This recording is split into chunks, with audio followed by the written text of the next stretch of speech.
Good morning and जय हिंद बच्चों, कैसे हैं आप लोग। आप सबका स्वागत करती हूं मैं शशि द्विवेदी आपके अपने चैनल जिसका नाम है शशि की पाठशाला। बहुत ही बेहतरीन कहानी के साथ मैं आई हूं जिसका नाम है ढेला राम और पतई। ये एक दोस्ती की कहानी है जिसको लिखा है योगेश कुमार पांडे जी ने और चित्रांकन किया है जगदीश जोशी जी ने। तो सुनते हैं कहानी ढेला राम और पतई।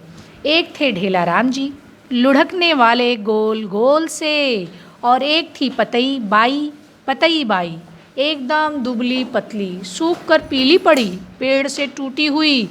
हवा ने फूंक मारी, बस उड़ चली सर, यहाँ से वहाँ, वहाँ से वहाँ, फिर पुट से गिरी जमीन पर।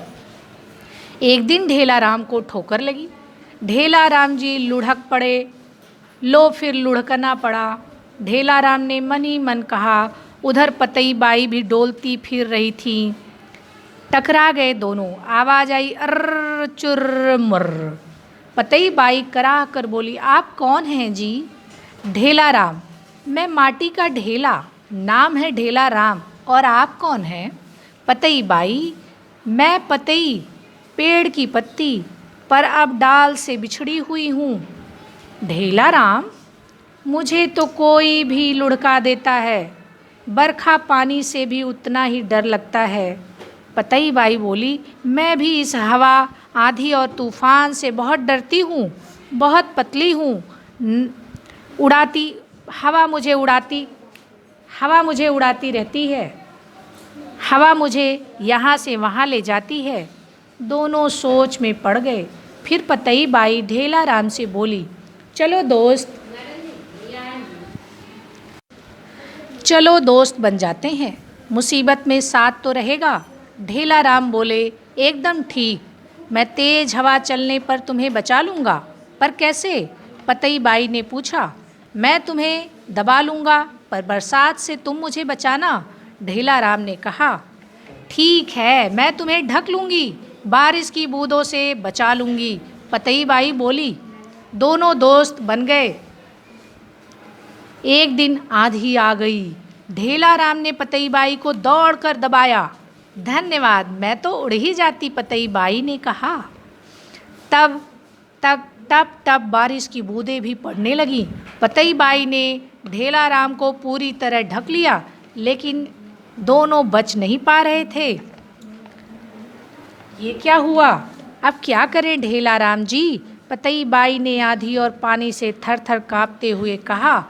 चलो आज किसी तीसरे साथी की मदद लेते हैं। ढेला राम ने तेजी से लुढ़कते हुए कहा। दोनों लुढ़कते पुढ़कते चल दिए। एक बरगद के पेड़ की जड़ में छुप गए। अब ना आंधी पतई बाई को उड़ा सकती थी, ना ही बारिश ढेले को गला सकती थी। आंधी में के गुजरने तक दोनों पेड़ की जड़ की ओट में बैठे रहे। इस तरह एक दूसरे की सूझबूझ से दोनों की ज़िंदगी पहले से भी अधिक खुशहाल हो गई। दोनों एक दूसरे का साथ देते। जब बहुत तेज आंधी आती तो ढेला राम पतई के ऊपर बैठ जाते, और अगर बारिश की बूंदें आ जाती, बारिश आती, तो पतई ढेला के ऊपर बैठ जाती, और दोनों बरगद के ओट में बैठे रहते जब तक आंधी और पानी चले नहीं जाते।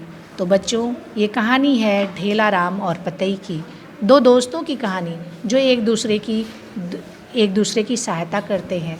दोनों को ज़रूरत है। ऐसे ही बच्चों, हम लोगों को भी एक दूसरे की ज़रूरत होती है। एक दूसरे की अगर हम लोग सहायता करें तो कोई भी काम आसानी से किया जा सकता है। अगर किसी को जोड़ना आता है, किसी को घटाना आता है, तो कोई जोड़ना दूसरे को सिखा दे, घटाना दूसरे से सीख ले। अगर हम एक दूसरे को सिखा देंगे तो दोनों को आ जाएगा। इस तरह से हम एक दूसरे के काम आकर, एक दूसरे की सहायता करके अपना भी विकास कर सकते हैं, दूसरे का भी विकास कर सकते हैं, अपने आप को भी बचा सकते हैं, दूसरे को भी बचा सकते हैं। तो कैसी लगी कहानी बच्चों? बहुत अच्छी ना? फिर मिलेंगे हम लोग किसी नई सुंदर कहानी के साथ। तब तक आप लोग हंसते रहिए, मुस्कुराते रहिए और ऐसी अच्छी अच्छी बातें सीखते रहिए। Thank you. जय हिंद।